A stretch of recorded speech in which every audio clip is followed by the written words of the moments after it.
Bem, bom dia a todos, sejam todos muito bem-vindos, tá?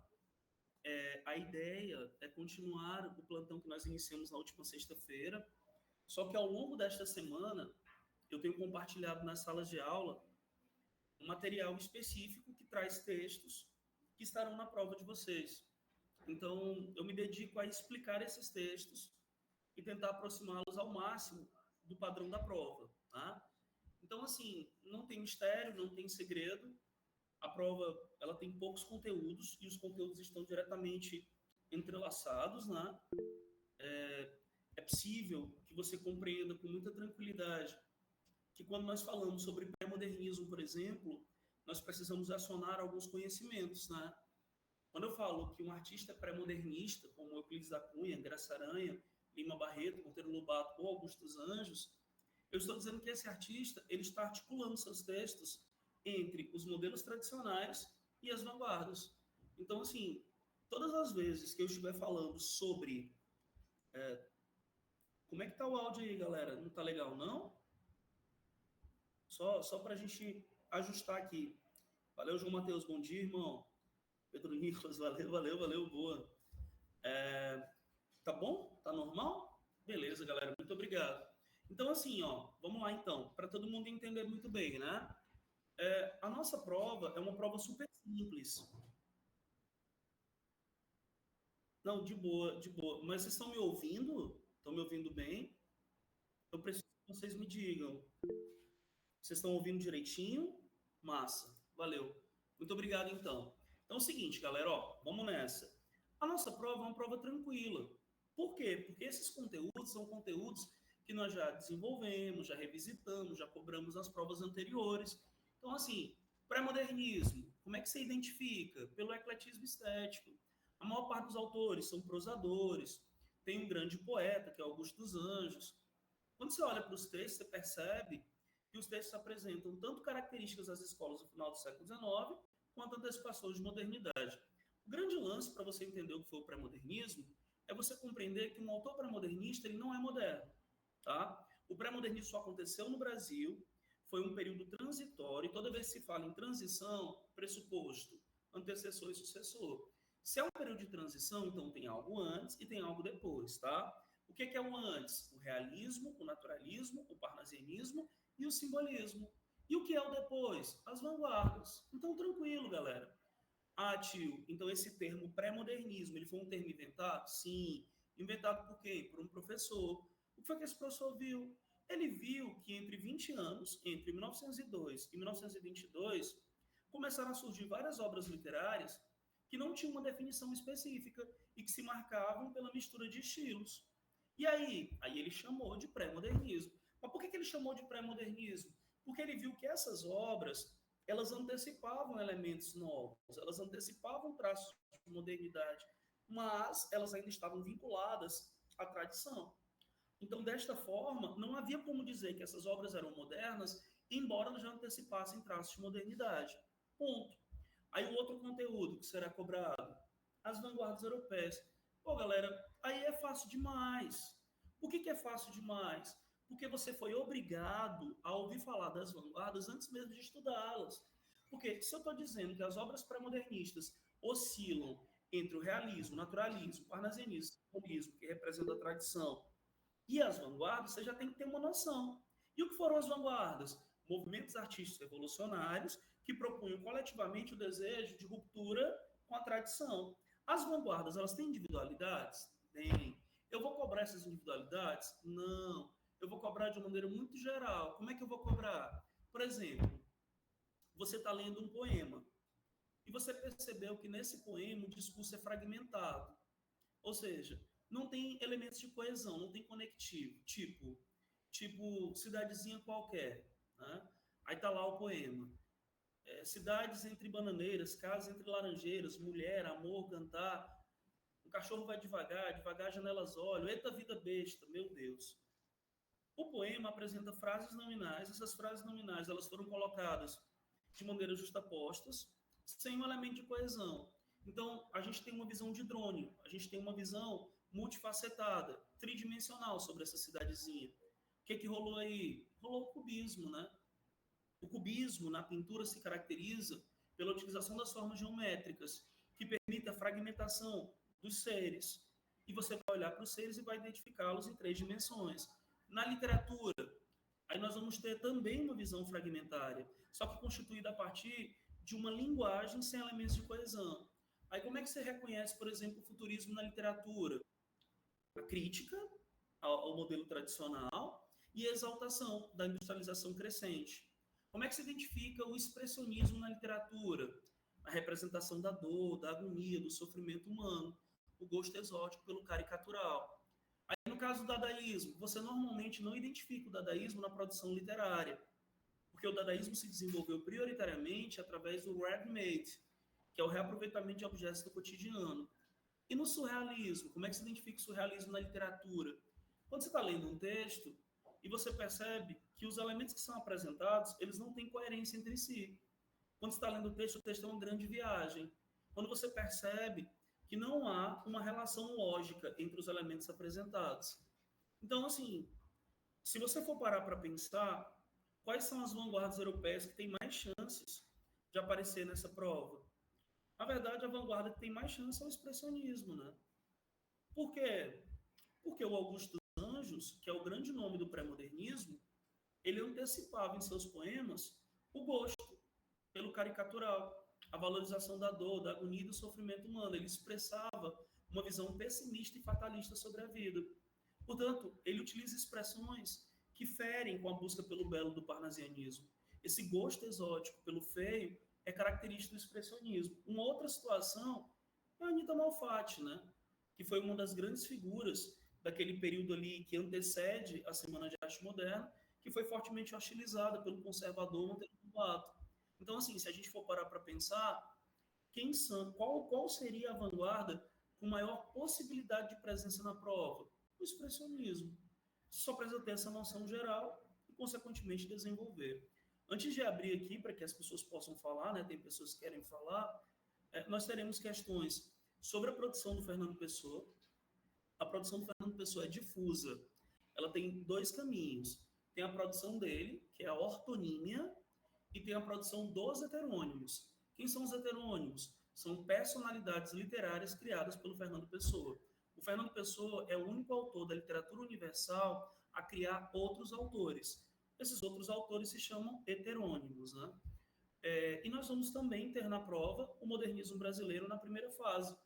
Semana de Arte Moderna, ela aconteceu em São Paulo, aconteceu no Teatro Municipal de São Paulo, nas noites de 13, 15 e 17 de fevereiro de 1922. Foi um evento fortemente influenciado pelas vanguardas, objetivava fazer um protesto organizado contra os modelos tradicionais, há uma forte crítica ao parnasianismo, há uma forte crítica ao nacionalismo romântico, há uma forte crítica à visão eurocêntrica do quientismo. As produções do primeiro tempo, elas se caracterizam pela liberdade formal, os poemas têm versos livres, versos brancos, tematizam o cotidiano, linguagem simples, e a linguagem reproduz o falar brasileiro, a prioridade era a nacionalidade. Então, fazendo a conta simples, né, tu tens na prova o pré-modernismo, e aí quando tu estuda o pré-modernismo, automaticamente tu já está antecipando um estudo sobre as vanguardas, porque as obras pré-modernas são influenciadas pelas vanguardas. Quando tu estuda as vanguardas, tu está antecipadamente estudando o modernismo, porque as vanguardas influenciaram a modernidade. Então, os conteúdos têm uma relação de proximidade. Pré-modernismo, vanguardas, a produção do Fernando Pessoa, ortonímica, que é dele, heteronímica dos heterônimos, e o modernismo brasileiro, primeira fase. Só são 4 conteúdos para a prova, e eu fico pisando no assunto, massificando, e você só vai ter tranquilidade. Você vai pegar a prova e você vai responder com calma. São 7 questões subjetivas, não há como você não ter a mínima noção acerca da prova, porque, como eu disse, todos os textos da prova estão sendo analisados esta semana em sala de aula. E eu vou mostrar aqui novamente para você ter uma noção. Este arquivo que eu vou mostrar aqui, que eu estou usando na sala de aula, ele está na plataforma. Eu coloquei ontem na plataforma. Então, assim, se você fizer esse estudo básico, é natural que você tire uma nota boa. E as 3 questões de marcar são questões muito simples também. São questões muito fáceis. Então, é uma prova fácil, é uma prova simples, por tudo. Não só pela quantidade de conteúdos, que é pequena, mas também pelo fato dos conteúdos terem uma ligação entre si e também pelo fato de nós termos visto todos os conteúdos. Eu só não cobrei ainda a primeira fase moderna, né? Aí aqui, galera, tem algumas pessoas, né? João Ricardo, por favor, fique à vontade, mestre. Pode abrir sim. Professor, é que no simulado de segunda chamada teve uma questão justamente igual o que o senhor falou do cubismo. Que tem, por exemplo, eu posso ler o poema aqui para forçar? Sim, sim. João Gostoso era carregador de feira livre e morava no Morro da Babilônia, num barracão sem número. Uma noite ele chegou no bar 20 de novembro, bebeu, cantou, dançou. Depois se atirou na lagoa Rodrigo de Freitas e morreu afogado. Aí, no simulado, eu marquei cubista, mas no gabarito tá dado aí. O senhor pode me falar por que não é cubista? Porque o senhor Sim, também falou agora. sim, claro. Este poema que você falou, ele não é um poema cubista, ele não tem uma linguagem fragmentária. João Gostoso, carregador de feira livre, morador, se você observar, tem elementos de coesão. Este poema tem como título Poema retirado pela notícia de jornal. Este poema foi feito a partir de uma notícia de jornal. Então, o que que o autor fez, o Manuel Bandeira? Ele pegou um objeto do cotidiano, que é uma notícia de jornal, e transformou num poema. Isso se chama ready-made. Isso é um ready-made. É um ready-made dadaísta. Tá bom? Obrigado, professor. Disponha. Por favor, pode. Tem uma sequência, né? Paula Ellen. Pode falar, Paula.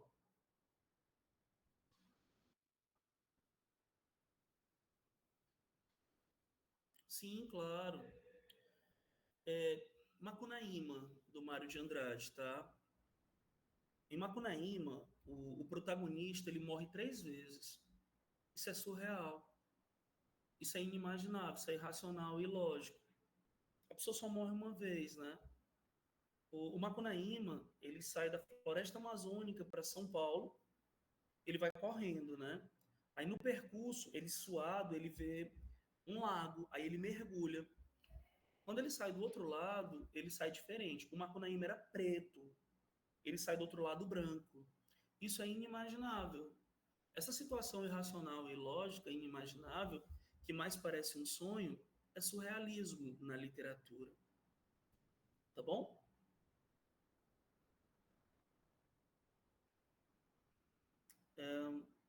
E aí, beleza? Vamos embora? Tô aguardando aí, galera.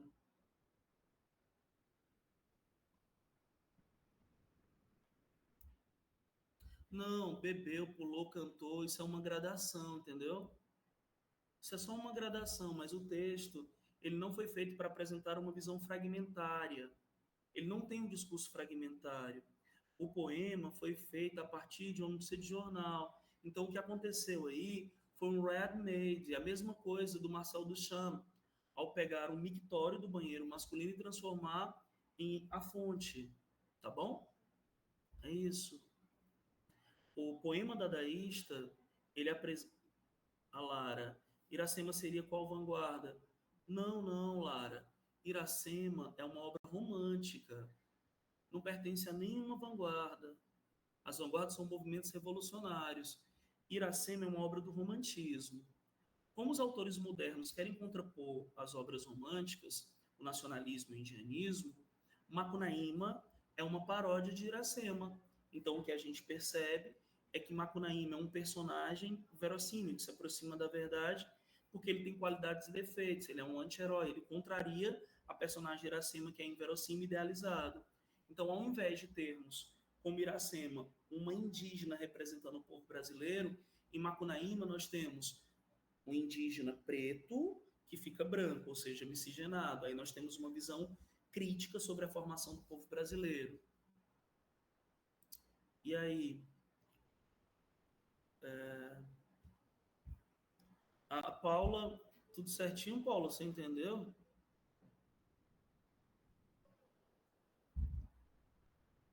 A Lara já foi, né? O Lucas, tio, quando ele fala bebeu, pulou, é igual aquele poema. Não, não, não, não, não. Aí não é uma visão fragmentada, é uma gradação, é um encadeamento de ações. Isso aí é uma descrição do que aconteceu. A visão fragmentária é quando você tem uma visão multifacetada. É como se estivesse num drone e você pudesse ver a mesma cena de diversas maneiras diferentes. No poema retirado de um seu jornal, você não tem uma visão fragmentária, você tem uma visão só de um cara que se matou. Só que este texto, ele é um poema, é um texto literário, é uma obra de arte. E essa obra foi feita a partir de uma notícia de jornal. Quando ela se transforma numa obra de arte, ela perde a sua condição prática de informar. Ela se transforma em arte. Esse é o conceito do ready-made. Tá bom, Lucas? É por isso que é uma obra dadaísta e não cubista. O que o senhor ia falar do poema? Não, normalmente você não tem poema dadaísta. Normalmente você tem um ready-made. Este poema que estava no simulado, ele é um ready-made. Ele deixou de ser uma notícia de jornal e se transformou num poema. Entendeu?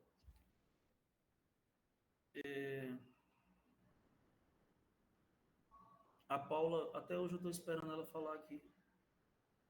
Fala aí, Paula.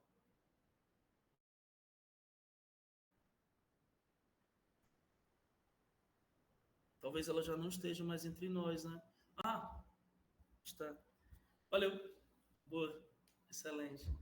Mais alguma coisa?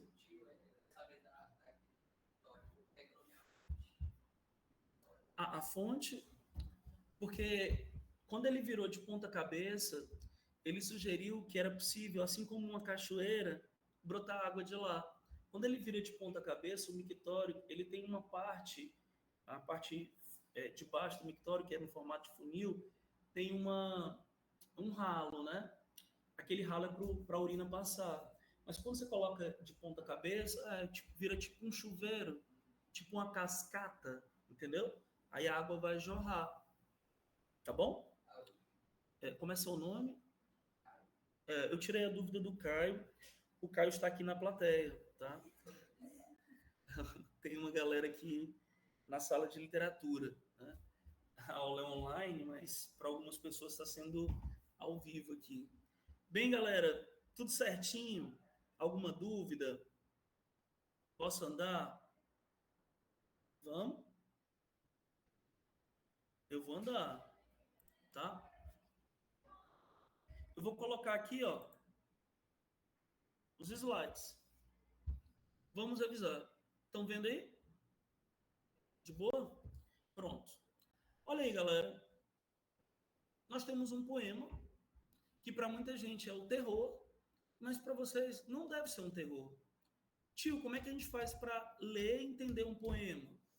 Olha, o primeiro passo é você olhar quem escreveu, tá bom? Quem escreveu? Augusto dos Anjos. O Augusto dos Anjos pertence a que escola literária, pessoal? Expressionismo. Não, rapaz. Pertence a que escola literária? Não pertence. Quem foi que falou? Quem foi que falou? Foi eu, professor. Por favor, diga seu nome. Ou melhor, Sabe. diga a sua graça, a sua graça. Não Qual é é a sua sabe, graça? professor. Sabe. Como? Sabe? Menino sábio. Parabéns, menino sábio. Você disse que não pertence a nenhuma escola, não é? Porque pertence a que período? O pré-modernismo foi uma escola? O pré-modernismo foi o quê? De quê para quê? Pronto, aí já é a primeira questão da prova, né? Entendeu? Tchim, tchim. Como amigo, pode repetir, por favor. Mestre, eu perguntei, Augusto dos Anjos é autor de que escola literária? Aí o sábio respondeu acertadamente, não pertence a nenhuma escola. Porque o Augusto dos Anjos é autor pré-modernista, e o pré-modernismo não foi uma escola, foi um período de transição. Aí eu perguntei, de quê para quê? Da tradição para a modernidade. Porque você vai ter que explicar isso, né? Você vai ter que dizer. Pré-modernismo foi uma escola literária? Não. Por quê? Porque foi um período de transição entre a tradição e a modernidade, entre as escolas tradicionais e as vanguardas. Entendeu? Aí você quer entender esse poema aqui? Se ele é pré-modernista, então nós vamos encontrar características tradicionais. A primeira coisa que você vai olhar para a forma. Que tipo de poema é esse aí?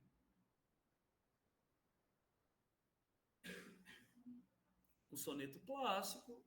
Isso mesmo. Se ele é um soneto clássico, se ele tem versos decassílabos e rimas regulares, ele tem rigor formal? E o rigor formal é característica de que escola tradicional? Qual a escola do final do século XIX que tem rigor formal? Parnasianismo. Então você já começa observando que ele tem uma estrutura parnasiana. Aí o título é Psicologia de um Vencido. Então, se é Psicologia de um Vencido, o eu lírico dessa composição vai fazer uma autoanálise e vai se revelar um derrotado. Essa análise psicológica, realismo. E esse pensamento pessimista é simbolista. Beleza. Então nós vamos lá para o texto, né? Ele vai fazer uma autoanálise e vai se revelar um derrotado. Tá tudo bem aí? Tem alguém aí na externa, né? Pode, claro. Tio, desculpa, é porque eu tava falando com o Lucas aqui. Não, tudo certo, pô, tranquilo demais. Porque tá com o outro lado do fone. Na hora. Ei, pessoal, por favor, prestem atenção, tá? A produção poética do Augusto dos Anjos, ela é o que tem de melhor no pré-modernismo. Qual é a característica essencial? O ecletismo estético, entendeu? Por quê, tio? Porque tem um rigor formal parnasiano, porque tem análise psicológica do realismo, o pessimismo simbolista. Aí agora vamos analisar o poema, pessoal. Eu, filho do carbono e do amoníaco. O eu lírico está se definindo como filho da matéria. Ele tem uma visão materialista, cientificista sobre a vida. Monstro de escuridão e rutilância. Sofro desde a epigênese da infância a influência má do signo do zodíaco. Meu povo, carbono, química, amoníaco, química, epigênesis, biologia. Pessoal, essa visão dele é cientificista. O cientificismo é de que escola?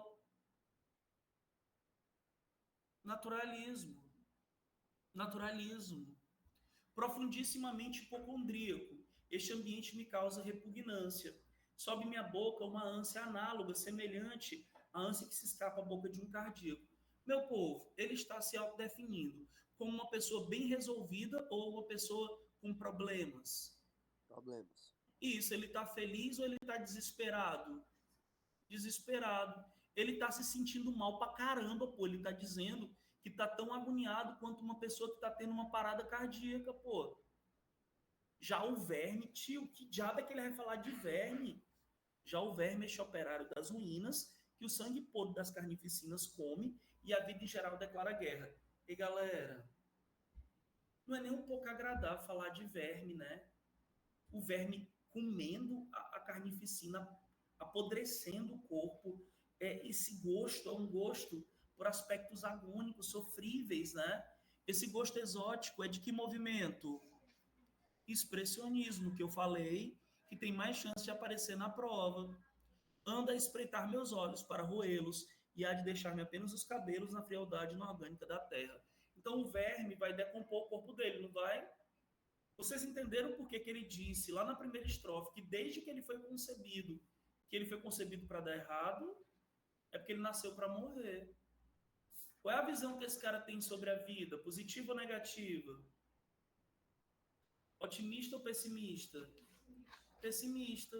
É uma visão fatalista? É, porque a ideia dele é que nós temos um destino fatal. E qual é o nosso destino fatal, pessoal? Morrer. Morrer. E se nós somos matéria orgânica, nós vamos apodrecer. Ah, tio, entendi. Então tem o rigor formal parnasiano, tem análise psicológica realista, tem o pessimismo simbolista, tem o cientificismo naturalista e tem o gosto pelo caricatural, a representação da dor, da agonia e do sofrimento do expressionismo. Isso mesmo. Olha para o lado da imagem aí, ó, olha para o lado do texto, tem uma imagem do poeta, né? Aí do lado tem uma pintura expressionista chamada O Grito, do Eduardo Munch. Essa pintura ela poderia ser usada para ilustrar este poema. O eu lírico desta composição, ele não está agoniado, desesperado. Por quê? Porque ele se tocou que ele nasceu para morrer. Então, se a gente quisesse, a gente podia usar essa pintura para ilustrar esse poema. Então, galera, fechou, né?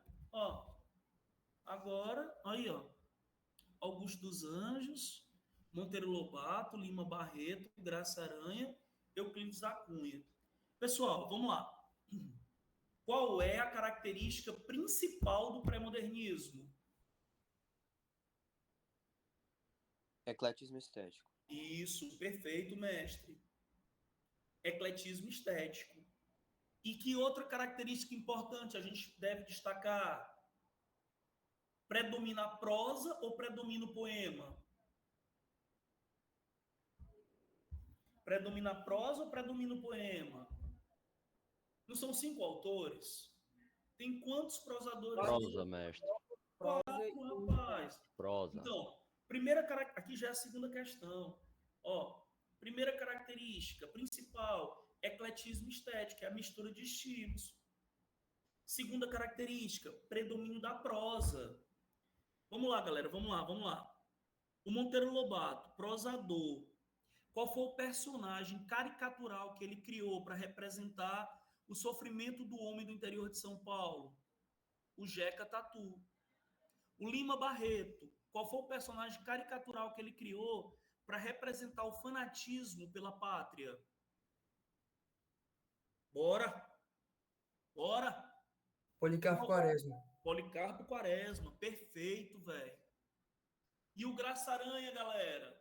O Graça Aranha. O Lentz, que era arianista, o Milkau, que era humanista, e a Maria. A Maria foi aquela que viu o filho sendo executado pelos porcos. E o Euclides da Cunha, pessoal? O tipo caricatural que ele construiu, qual foi? O sertanejo, não é? Um Hércules Quasímodo. O Monteiro Lobato, ele escreve obras para elogiar ou para criticar? Criticar. O Lima Barreto? Criticar. O Graça Aranha? Criticar. O Euclides da Cunha? Criticar. O Monteiro Lobato critica que região? Que região? O interior de São Paulo. Lima Barreto? O Rio de Janeiro. O Graça Aranha? O sul do Brasil. E o Euclides da Cunha? Ah, então você já aprendeu que a prosa pré-modernista ela tem algumas características comuns. Repete né? qual região que cada um critica, professor. Monteiro Lobato é o interior de São Paulo. O Lima Barreto é o Rio de Janeiro. O Graça Aranha é o sul do Brasil. E o Euclides da Cunha é o Nordeste. Obrigado por tudo. Nada. A gente percebe que esses 4 escritores, eles fazem crítica social. E a gente percebe que eles são regionalistas. E, por último, dá para a gente perceber que eles estão mostrando o Brasil de verdade. Isso se chama nacionalismo crítico. Então, predomínio da prosa. E quais são as características da prosa? Crítica social, regionalismo e nacionalismo crítico. Crítica social, regionalismo e nacionalismo crítico. Tá bom? E quem é o poeta? O Augusto dos Anjos. E a poética dele? Qual é a característica dela? A característica mais importante do pré-modernismo. Eu não terminei de analisar um poema dele com vocês. Então, por que ele é considerado o autor mais importante? Porque ele mistura características das escolas do final do século XIX com característica de vanguarda, da vanguarda expressionista. Aí, rapidinho, os poemas do Augusto dos Anjos não fazem crítica social, viu? Só quem faz crítica são os prosadores. O poeta não faz crítica social. E ele faz o quê, galera? Oxe, ele reflete sobre a vida, não é não? Qual é a visão dele sobre a vida? Pessimista, fatalista, não é? E ele entende que a vida ela está relacionada a aspectos religiosos ou aspectos científicos. A visão dele sobre a existência é uma visão material ou é uma visão espiritual? Ele não falou que é filho do carbono e do amoníaco, da matéria? Então, é uma visão científica, materialista. Entendeu? Os poemas do Augusto dos Anjos são existenciais. Eles refletem sobre a vida, com uma visão pessimista, fatalista, segundo a qual nós nascemos com o destino fatal, que é morrer.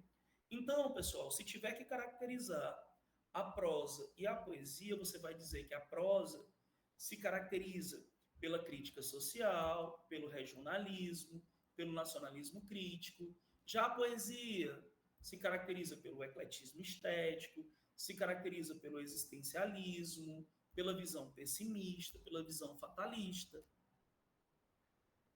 Pau na máquina. Ontem foi aniversário do Fernandinho, né? Fernando Pessoa. Nasceu no dia 13 de junho de 1888. Aniversário do cara, pô. E aí, tá aí, né? Tá aí o poema do cara. Ah, professor, eu queria entender o poema. Pois olha, pô, tá lá embaixo, ó. Fernando Pessoa, século XX, modernismo português, primeira fase, orfismo. Tá vendo o que tá escrito lá? Fala, mano. Parou a apresentação, tio. Pô, velho, não consegui entender. A apresentação parou.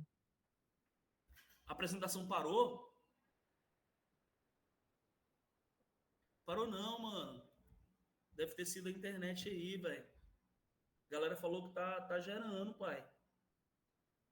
Tá Eu gerando. não tá mais compartilhando, não. Não Tá tá. não, professor. A galera que tá aqui tá vendo, galera. Eu tô vendo de boas. Valeu, valeu.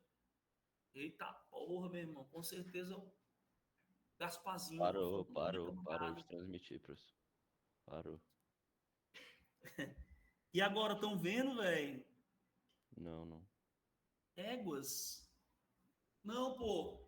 Deixa eu te falar. A galera que tá aqui... Galera Mestre, o senhor ainda tá apresentando aí, ainda tá a apresentação. Pois é, o pessoal que tá aqui na sala tá vendo, pô. Eles estão mostrando o celular aqui, ó. Por favor, manda bem o celular aí pra mostrar aqui pra galera. Sai e entra de novo, galera. Pega Eu aqui. fiz isso e deu certo. Olha aí, ó, galera, ó. Quem tá com problema aí de internet, por favor, pague a conta aí, que tá dando merda. Tô brincando, galera. Aí, ó. Aí, ó. Se liga. Ó. Valeu, obrigado, viu, Annalise? É o seguinte, pô, deixa eu falar para vocês uma coisa. Preparação aqui total para a prova, né? Olha só, cara. Se liga no que eu vou falar que é matador. Fernando Pessoa. Aí tem um tracinho, não tem? Aí tá escrito o quê? Então, quem foi que escreveu esse texto aí? Foi ele mesmo. Aí eu vou passar, ó, galera, eu vou passar. Neste outro poema, tá escrito Alberto Caeiro. Quem foi que escreveu esse texto aí? Foi o Fernando Pessoa? Foi não, foi quem? E quem é o Alberto Caeiro? E o que é um heterônimo? É uma outra personalidade literária criada pelo Fernando Pessoa. Tá bom? Pessoal, o Fernando Pessoa, ele simplesmente criou os heterônimos e entregou para as pessoas? Ou Ele criou fez alguma coisa? personalidades, ele fez tudo. Não, Isso. ele é uma outra pessoa. Mas me diz uma coisa, pô. O Fernando Pessoa, ele só, tipo, fez as personalidades e começou a escrever, ou ele preparou o público? Ele preparou como? Através de que obra? Ele compôs alguma obra. Ele escreveu um livro, não foi não? Uma peça de teatro, não foi não? O Marinheiro. Nessa peça de teatro tem uma personagem, que é a segunda veladora, não é? E ela não conta uma história, ela não inventa um personagem que é o marinheiro. Então, a segunda veladora, ela está representando um heterônimo. Por quê? O Fernando Pessoa criou a segunda veladora e a segunda veladora criou o marinheiro. E o que é um heterônimo? É uma personalidade que cria. É um personagem que cria personagens. Então, não esqueça, viu? O Fernando Pessoa escreveu uma peça chamada Marinheiro com a intenção de apresentar para as pessoas o que seria heteronímia, que era a criação de outras personalidades. Vou voltar, ó. Quando você estiver revisando, meu irmão, olha só, ó, eu botei 5 Fernandinhos, não foi? Por quê, tio? Porque eu sempre trabalho com o número 5, né? Ó, galera, na palma da mão, não é? E tio, o senhor botou 5 Fernandinhos. Por que o senhor botou? Pra você lembrar que tem ele e tem os heterônimos. O ortônimo, que é ele, os heterônimos, que são as personalidades que ele criou. Aí avançando, vocês sabem, né, povo, que o Monteiro Lobato era o mais conservador dos pré-modernistas. Em 1917, ele escreveu um artigo criticando a Anita Malfatti, porque a Anita Malfatti era expressionista, aquele movimento de vanguarda caracterizado pela valorização da dor, agonia, sofrimento. Então, esse artigo, ele já começa logo deixando claro que na concepção do Monteiro Lobato tem 2 tipos de artistas. Quais são? Quais são os 2 tipos? Os tradicionais e os modernos. Eita, vocês estão demorando, rapaz. Se o Monteiro Lobato, ele é um reacionário, ele é um conservador, ele é um tradicionalista, ele vai exaltar os tradicionalistas. E ele vai atacar quem? A modernista, entendeu? Então é isso. Foi um texto escrito por um conservador para criticar um artista de vanguarda, um artista moderno. Os Sapos é uma crítica a quem? Aos parnasianos. E o poema Pronominais? É do Oswald de Andrade. Qual é a escola literária desse cara? Modernismo. O Oswald de Andrade não faz parte do grupo dos 5, o grupo paulista? Mário de Andrade, Oswald de Andrade, Menotti Del Pitia, Tarsila do Amaral e Anita Malfatti. Então, galera, olha para este poema. Este poema aí, ó, ele tem versos com tamanhos diferentes, versos livres. Não tem rimas regulares, versos brancos. Outra coisa, esse poema, galera, tem uma linguagem simples, ó. Pronominais, são referência à colocação pronominal. Dê-me um cigarro, diz a gramática do professor e do aluno, e do mulato sabido. Olha o que ele está dizendo. A gramática normativa diz que o padrão da norma culta é a utilização do pronome após o verbo. O verbo, né? Verbo dar, né? Aí o mi veio depois, não foi? Isso se chama ênclise, não é? Ênclise. Ênclise. A gramática diz, você tem que utilizar ênclise, entende? A gramática de quem? Da professora Terezinha, de vocês são os alunos, não é? E do mulato sabido, sou eu. O preto sabido sou eu. Mas o bom negro e o bom branco da nação brasileira dizem todos os dias, deixa disso, camarada, me dá um cigarro. Vocês viram que o poema termina com a forma proclítica? A gramática autoriza usar próclise? Não, a gramática desautoriza. A gramática diz o quê? Não pode começar a frase com pronome oblíquo, não é? Mas a gente não faz isso. A gente faz o quê? Me dá logo aí. Este poema aqui foi feito para criticar a gramática normativa? Não. Foi feito para quê? Para valorizar a maneira como nós falamos. Qual era a grande preocupação dos autores da primeira fase? Criar uma identidade nacional. Como é que eu vou criar uma literatura brasileira se eu não coloco nos textos a forma de falar do nosso povo? Meu povo, o que está lá na gramática é uma norma, mas nós não usamos, infelizmente. Então, se eu quero uma literatura brasileira, eu tenho que colocar nos textos uma língua brasileira. Entendeu? A reprodução da oralidade aí é uma forma de valorização da nossa maneira de falar. Nacionalismo, né? E para fechar, lembram dos manifestos? Pau Brasil, nacionalismo crítico, repúdio às fórmulas passadistas, verde e amarelo, escola da anta, retomada do nacionalismo fanista, Plínio Salgado, integralismo, manifesto regionalista, abaixo assinado, em prol do modernismo iniciado em São Paulo. E o mais importante dos manifestos, antropofágico. O que é antropofagia, literalmente? Canibalismo. Então, qual era a ideia da antropofagia? Devorar a cultura estrangeira de maneira racional. Eu vou pegar a influência de fora, mas eu não vou deixar de ser quem eu sou, eu não vou me descaracterizar. Eu vou fazer que nem os ruminantes. O ruminante ele não deglute, mastiga o capim e deglute, né? O que é bom fica no corpo, o que não serve, joga fora. O símbolo da antropofagia, que seria esse canibalismo cultural, tá aqui, ó, é o Abaporu. Olha para o Abaporu, por favor. O que aparece em primeiro plano não é um indivíduo deformado? Essa deformação não é característica do expressionismo alemão? Essa obra deixou de ser brasileira porque ela tem uma característica do expressionismo? Não. Por que não?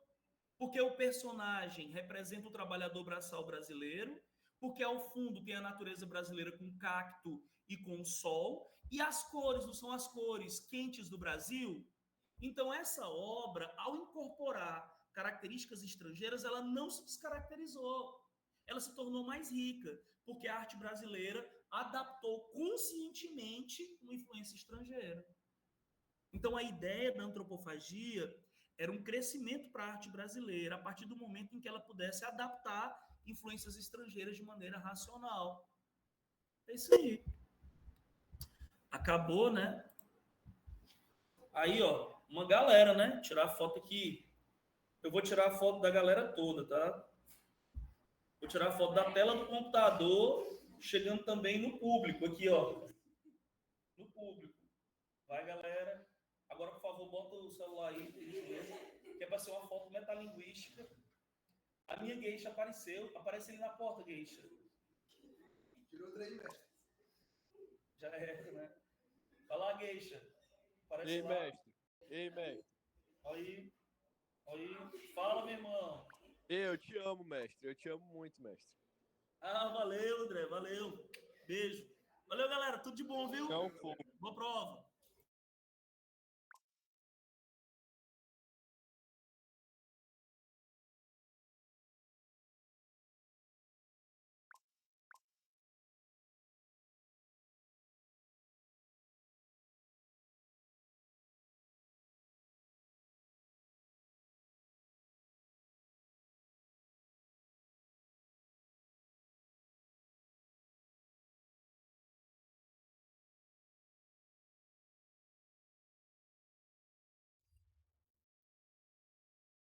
Fala, galera! Tudo bem? Galera, para quem não me conhece, eu sou o professor Marcelo Boaro, eu sou professor de Física.